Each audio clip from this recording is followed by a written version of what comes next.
नमस्कार, मेरा नाम है बबीता साहू। मैं कौशाम्बी ज़िले में एज अ असिस्टेंट टीचर नियुक्त हूँ। मेरी शिक्षा एमए बीएड है और मेरी नियुक्ति 2015 में हुई है। शिक्षण में मेरा 5 वर्षों का अनुभव है। जैसा कि मैंने बताया, मैं कौशाम्बी ज़िले में नियुक्त हूँ। कौशाम्बी बौद्ध काल की एक प्रसिद्ध नगरी है, जो कि उस समय के 16 महाजनपदों में से एक जनपद वत्स की राजधानी हुआ करता था। कौशाम्बी पहले इलाहाबाद में था, लेकिन 4 अप्रैल 1997 से ये अलग होकर एक अलग जिले के रूप में जाना जाने लगा है। यहाँ बहुत सारे दर्शनीय स्थल हैं, जैसे सम्राट अशोक का बनाया हुआ अशोक स्तंभ के जो अवशेष हैं वो यहाँ पर विद्यमान हैं। जैन धर्म के छठे तीर्थंकर भगवान पद्म प्रभु की समाधि स्थली भी यहीं है। रामचरितमानस के रचयिता श्री गोस्वामी तुलसीदास जी का ससुराल यही महेवा घाट में स्थित है। और इसी क्रम में माता शीतला का विशाल प्रसिद्ध मंदिर यहीं कड़े में स्थित है, जो 51 शक्तिपीठों में से एक है। संत मल्लुकदास जी की जन्मस्थली होने के साथ साथ यह कौशाम्बी श्री भगवान श्री कृष्ण के गुरु संदीपन का आश्रम भी यही है, जहाँ पर भगवान श्री कृष्ण और सुदामा जी की शिक्षा दीक्षा पूरी हुई थी। इतनी विशेषताओं वाले इस कौशाम्बी जिले के कौशाम्बी ब्लॉक के प्राथमिक विद्यालय म्योहर में मैं कार्यरत हूँ एज अ असिस्टेंट टीचर। मेरे विद्यालय में 433 बच्चे हैं। वर्तमान में 433 नामांकन है। इतने विशाल नामांकन वाले इस स्कूल में मेरी एक जो सबसे बड़ी समस्या ये थी कि बच्चों को पूरे समय अपने कक्षा शिक्षण के दौरान कैसे बांधे रखूं, क्योंकि ज़्यादातर क्या कहा जाए, सारे विद्यार्थी ग्रामीण परिवेश के थे। उनका ऐसा परिवेश नहीं था कि वो शिक्षा के प्रति बहुत ज़्यादा रुचि रखने वाले हों। तो मेरे लिए शिक्षण में ये बहुत मुश्किल होती थी।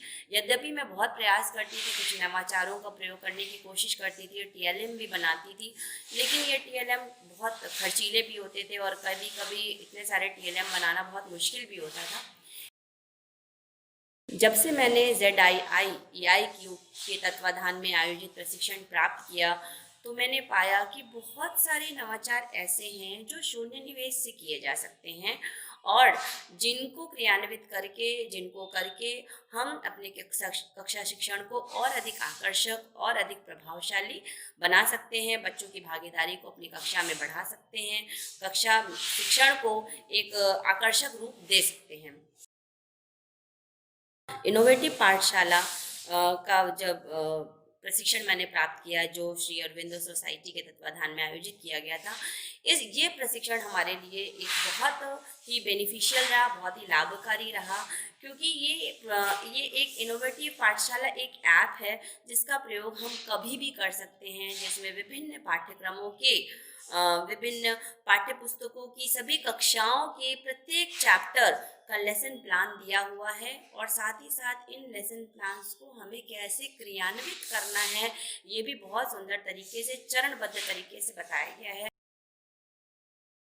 और इस इनोवेटिव पाठशाला की जो लेसन प्लान की जो सबसे खासियत या जो प्रथम चरण है, ये मुझे बहुत पसंद है। वो है सिटिंग अरेंजमेंट और मेडिटेशन का, जिसमें हम बच्चों को पढ़ाई जाने वाली अपने विषय वस्तु से किस प्रकार से जोड़ सकते हैं, ये बहुत ही सुंदर तरीके से बताया गया है। इसके अलावा कॉन्सेप्ट मैपिंग, कॉन्सेप्ट एक्सप्लेनेशन और रोल प्ले जैसे बहुत सारी चीज़ें हैं, जिससे हम जो शिक्षण को एक स्थायी अधिगम की तरफ ले जाती हैं। इसके अलावा सांप सीढ़ी का खेल, चक्के पे चक्का गेम, ग्रिड गेम, ये सारे ऐसे खेल हैं जो हम अपनी शिक्षण में जब इनको इंक्लूड करते हैं, तो बच्चों को पता ही नहीं चल पाता कि वो कब खेल खेल में बहुत सारी चीज़ों को सीख रहे हैं, उनकी सीखी हुई चीज़ों की किस प्रकार से पुनरावृत्ति हो रही है और किस प्रकार से उनका अधिगम लेवल जो है वो बढ़ रहा है और शिक्षा भी बोझिल नहीं हो पाती है। तो मैं इनोवेटिव पाठशाला से बहुत हमें लाभ मिला है।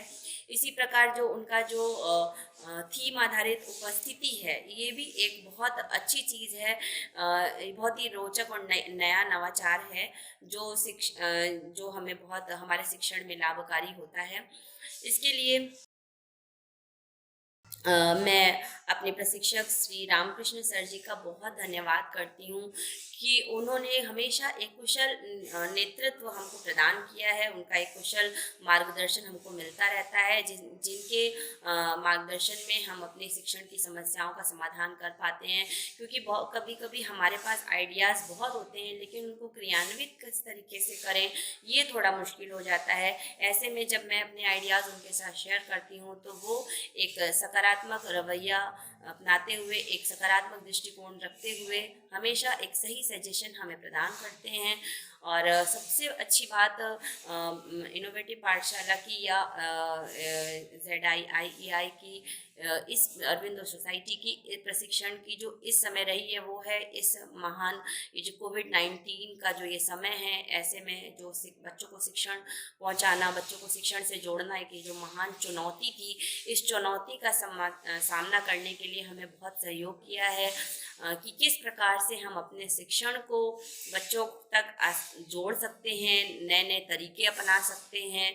व्हाट्सएप के माध्यम से शिक्षण को हम किस प्रकार रोचक बना सकते हैं, क्योंकि जैसे हम किसी विषय को पढ़ाते हैं, उस विषय को पढ़ाने के बाद किसी पाठ को पढ़ाया, उस पाठ से जुड़ा हुआ, जैसे अभी हमारा परिवार पाठ पढ़ाया तो उससे फैमिली ट्री बनाना, उसको ट्री को फैमिली ट्री बना करके व्हाट्सएप के माध्यम से हम बच्चों ने हम तक पहुंचाया।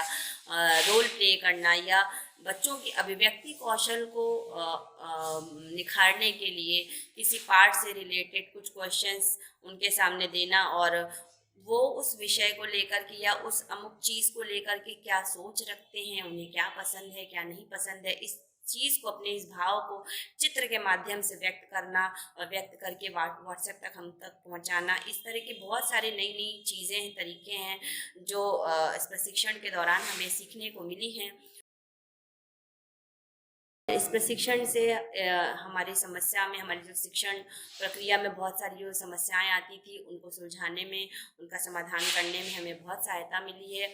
और मैं अपने प्रशिक्षक श्री रामकृष्ण सर जी का बहुत धन्यवाद करती हूँ कि वो सदैव एक सक्रिय नेतृत्व हमें प्रदान करते हैं। और मैं उम्मीद करती हूँ, आशा करती हूँ कि हमारे स्कूल को आगे रोल मॉडल के स्कूल में चयनित किया जाना चाहिए। मैं बहुत धन्यवाद ज्ञापित करना चाहती हूँ श्री अरविंदो सोसाइटी और HDFC बैंक का, कि जिन्होंने हमें इतना सुंदर मंच प्रदान किया है जिसमें हम नित नई चीज़ें सीख रहे हैं। मैं तहे दिल से उनकी आभारी हूँ, उनका आभार व्यक्त करती हूँ। धन्यवाद।